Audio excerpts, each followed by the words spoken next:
मैं मानता हूं कि अगर एक व्यक्ति का जीवन सुबह से शाम तक बड़ा रूटीन से रहे, नियमितता रहे, सुबह से शाम आपको क्या करना है ये आपकी प्लानिंग तय हो, तो आपको किसी मोटिवेशन की आवश्यकता कभी नहीं रहती। सुबह उठने के बाद आपको पता है कि मुझे ये काम करना है, तो मोटिवेशन की कहां जरूरत है, वैसे ही आप काम करने लग जाओगे। क्योंकि मुझे या मुख्य वक्ता के रूप में दायित्व दिया है, तो मैं इस दायित्व का निर्वहन करते हुए मेरी बात को शुरू करने जा रहा हूं। मैं आज बात को गुरु जाम्बो जी की एक पंक्ति से शुरू करूंगा, जो मैंने बहुत बार सुनी है और लागू भी की है, और कई बार कह भी देता हूं। दोस्तों, मैं कह देता हूं, किसी मंच पे नहीं कही, कि जीते को जुक्ति और मरे को मुक्ति। अगर ये मिल जाता है तो जीवन सफल है। इसके बड़े गहरे भाव है, समझने के लिए भी आपको 5-7 मिनट तक सोचना पड़ेगा आराम से, कि जब तक हम जिंदा रहते हैं, जब तक हम जीवित हैं, और हमारे पास में अगर जुक्ति का मतलब एक युक्ति से है, एक तरकीब से है, एक स्किल से है, वो मिल जाती है तो जीना हमारा सार्थक हो जाता है। अगर आप बिना किसी तरकीब के, बिना किसी युक्ति के जी रहे हैं, तो आप में और जानवर में कोई फर्क नहीं है। और उस युक्ति के साथ जीते जीते अब बेहद अपने काम में बेहद ईमानदार है और बहुत बढ़िया तरीके से काम करते हैं, तो मृत्यु के बाद मुक्ति भी मिल जाती है। तो ये जीवन का हमारा लक्ष्य होना चाहिए कि जब तक हम जिंदा है तब तक हम बड़े ईमानदारी के साथ में अपनी स्किल को लेके काम करें, ताकि दूसरी युक्ति अपने आप ही चरितार्थ हो जाती, वो अपने हाथ में नहीं होती। और इस हेतु बहुत मेहनत करनी पड़ती है, अपने आप को बहुत खपाना पड़ता है। त्याग दी सब ख्वाहिशें कुछ अलग करने के लिए, और राम ने भी बहुत कुछ खोया था श्री राम बनने के लिए। ये तरकीबें, ये स्किल इतनी आसानी से हासिल नहीं होती, आपको बहुत त्याग करना पड़ता है चीजों का।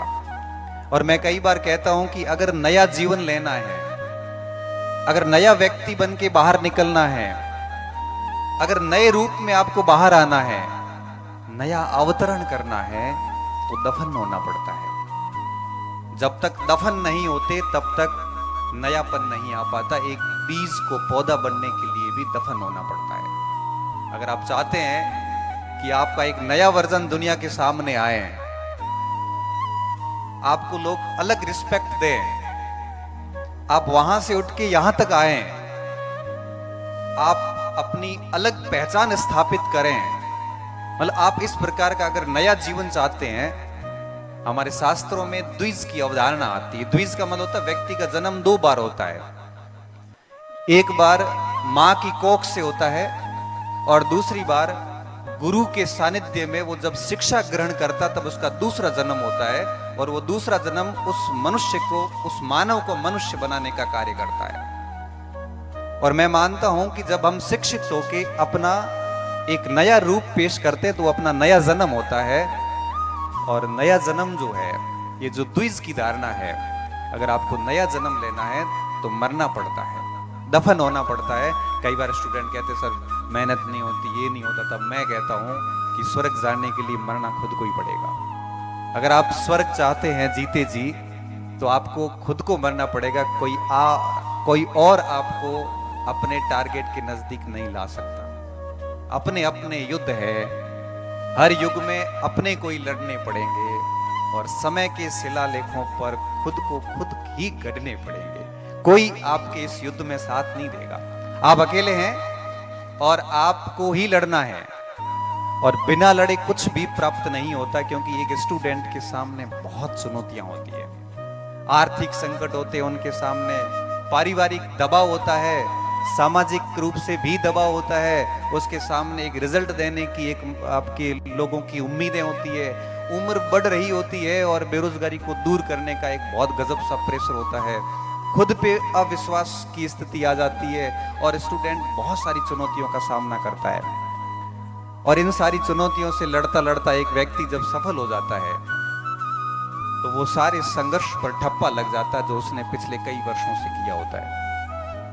इसलिए मैं विद्यार्थियों को कहता हूं कि जब भी आप अपने कर्तव्य पथ पे रवाना हो जाए तो पीछे मुड़ के नहीं देखें, बहुत मेहनत करें, बहुत ईमानदारी से मेहनत करें। और आप बड़े सौभाग्यशाली हैं कि आप शिक्षा के क्षेत्र में आए हैं और शिक्षक प्रशिक्षण प्राप्त कर रहे हैं। अब आपके सामने सिर्फ एक ही परीक्षा शेष रही है, जिसको पास करते ही आप दुनिया के सबसे पवित्र, दुनिया के सबसे रेप्यूटेड और दुनिया के सबसे बेहतरीन प्रोफेशन में जाने वाले हैं। क्योंकि शिक्षक से बेहतर प्रोफेशन इस दुनिया में कोई नहीं है। हो सकता है कि आप सिविल सर्वेंट बन जाओ, आपको एक समय तक इज्जत मिलती है, सारी चीजें मिलती हैं, लेकिन रिटायरमेंट के बाद एक सिविल सेवक की और एक शिक्षक की तुलना करोगे तब आपको पता चलेगा कि बेहतर कौन है। मैं आपको बता दूं, भारत सरकार के अंदर, राजस्थान सरकार के अंदर, पूरे देश के अंदर सिर्फ एक ही पोस्ट ऐसी है जो कभी सेवानिवृत्त नहीं होती, और वो है शिक्षक। जिसके आगे कभी भी भूतपूर्व शिक्षक शब्द नहीं मिलेगा, जिसके आगे कभी एक्स सर्विसमैन या एक्स टीचर शब्द नहीं मिलेगा, क्योंकि वो मरते दम तक शिक्षक ही रहेगा। 80 साल की उम्र में भी उस शिक्षक की उतनी रेपुटेशन होती है जितनी वो जब लगा था उस समय थी। उसकी इज्जत समय के साथ में, ज्ञान और अनुभव के साथ में बढ़ती जाती है। इसलिए मैंने कहा था कि आप जो है अपनी स्किल डेवलप कीजिए, जैसा कि जाम्बू जी ने कहा था कि जुक्ति डेवलप कीजिए, आप अपने आप में स्किल डेवलप कीजिए। नहीं तो शिक्षक बन के भी आप केवल वेतन भोगी मजदूर बन के रहोगे, इससे अधिक कुछ नहीं होगा। क्योंकि मैं नौकरी की से भी ज्यादा बल इस बात पे देता हूं कि आप अपने आप को कितना बढ़िया तरीके से पेश आते हैं। क्योंकि भारत भर में लाखों शिक्षक हैं, कुछ ही शिक्षक जाने जाते हैं। कारण क्या है? कारण ये है कि वो बेहतरीन शिक्षक है, वो अच्छा पढ़ाते हैं, रात दिन मेहनत करते हैं, 50 वर्ष की उम्र में भी पढ़ते हैं, अपने आप को हर दिन इम्प्रूवमेंट करते हैं। आप आज घर जाके सोचना कि आप अपने आप में क्या इम्प्रूवमेंट कर रहे हैं। मुझे अच्छे से याद है कि जब मैं दिल्ली गया था IAS मेंस की तैयारी करने के लिए, और कुछ दिन वहां रहा, 10-15 दिन तो स्टार्टिंग में पढ़ाई हुई नहीं, तो दिन पूरा समय यूं ही जा रहा था और जाके सो जाते रहे। ऐसा लग रहा था कि ठीक ठीक पढ़ रहे हैं। तभी एक मित्र ने, हम यही डिस्कस कर रहे थे पार्क में, तो एक मित्र बोले कि कैसी चल रही पढ़ाई? मैंने कहा अच्छी चल रही। तो दिन में क्या क्या पढ़ लेते? मैंने कहा ये चीजें पढ़ रहे हैं। तो उन्होंने कहा तो बहुत कम है। आप सोचना, जब रात पूरे दिन की पढ़ाई होने के बाद जब आप रात को बिस्तर पे जाओ, तब आप सोचना कि आज आपने क्या पढ़ा, क्या याद किया। और जब हमने भी उस पूरा दिन पढ़ने के बाद शाम को जब सोचते हैं कि क्या पढ़ा, तो कुछ नहीं हुआ, 2-3 टॉपिक ही पढ़ पाए। ये आत्म मंथन करना बहुत जरूरी होता है। और बीएड करने वाले बच्चे, BSTC करने वाले बच्चों को मैं देखता हूँ, ये बच्चे, आज की पीढ़ी आत्म मंथन नहीं करती। ये चल रही है, बस भीड़ के हिसाब से चल रही है। आप सोचना कि आप किस पृष्ठभूमि से आए हैं और वास्तव में आप कर क्या रहे हैं। अगर नहीं कर रहे हैं मेहनत, तो कुछ भी हासिल नहीं होगा। क्योंकि बिना मेहनत के कभी कुछ भी प्राप्त नहीं होता है, कुछ भी प्राप्त नहीं होता है। और शॉर्टकट से प्राप्त की गई सफलताएं नहीं होती है, वो केवल आंशिक रूप से या अल्पकालिक वाहवाही होती है, दीर्घ काल में आपको बहुत बुरी तरीके से गिराने वाली है। इसलिए मेहनत करिए और अपने आप को उस कदर बनाइए कि आप अपने आप को एक नया जन्म दे सके। और मैं कहना चाहूंगा आपको कि इस जीवन के अंदर आपके सामने बहुत बड़ा मंच है, बहुत अधिक अवसर है। जितना अधिक इन अवसरों को भुनाओगे, क्योंकि हर कार्य को समय पर करना पड़ता है। अगर आप टाइम पर कार्य नहीं करते हैं तो फिर उस कार्य का कोई महत्व नहीं रहता। 25 साल की उम्र तक पढ़ना था, हम अगर 30-35 के बाद पढ़ना शुरू करेंगे तो कोई इसका इंपॉर्टेंस नहीं है। क्योंकि कार्य का महत्व तब होता है जब हम उसको समय पर करते हैं। अभी आपके पास जो समय है ये पढ़ने का है, और अगर आप इस समय बढ़िया पढ़ाई नहीं करते हैं तो निश्चित तौर पे आप उस परिणाम को प्राप्त नहीं कर पाएंगे जिसके जो आप परिणाम प्राप्त कर सकते थे। इसलिए मैं बहुत कम बोलूंगा, आप अधिक समझना इस चीज को कि अभी आपका समय पढ़ने का है, तो सिर्फ पढ़ाई करना, बाकी गलत चीजों में संलिप्त मत होना।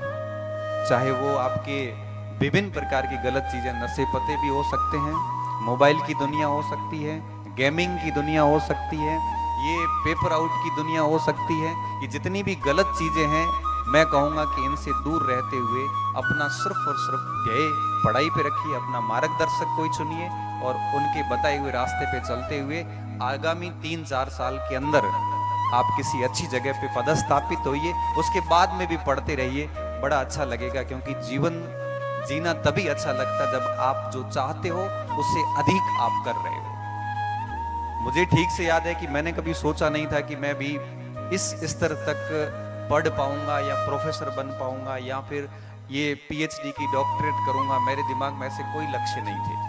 बस इतना मेरे दिमाग में हमेशा से ये रहता, और आज भी यही रहता है कि मेरे द्वारा कोई गलत काम नहीं हो, बस मैं मेरे काम करता जाऊं, पढ़ता जाऊं। क्योंकि जन्म लेना आपके बस में नहीं है, आपका वंश कौन सा होगा या आपके बस में नहीं है, आप अमीर होंगे कि गरीब घर में जन्म लिया ये आपके बस में नहीं है, लेकिन पुरुषार्थ आपके बस में है।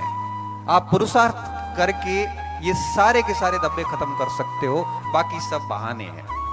और अगर आप पुरुषार्थ करके अपने आप को अलग लेवल पर स्थापित करते हो तो आने वाली पीढ़ियों को आप कुछ उदाहरण दे सकते हो।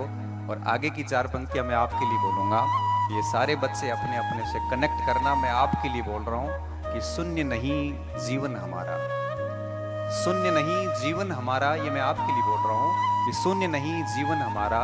हम भी ऋण में लड़े हैं, ऋण यानी युद्ध, हम भी ऋण में लड़े हैं। जहां बिखर गए लोग वहां हम आज भी खड़े हैं, जहां बिखर गए लोग वहां हम आज भी खड़े हैं।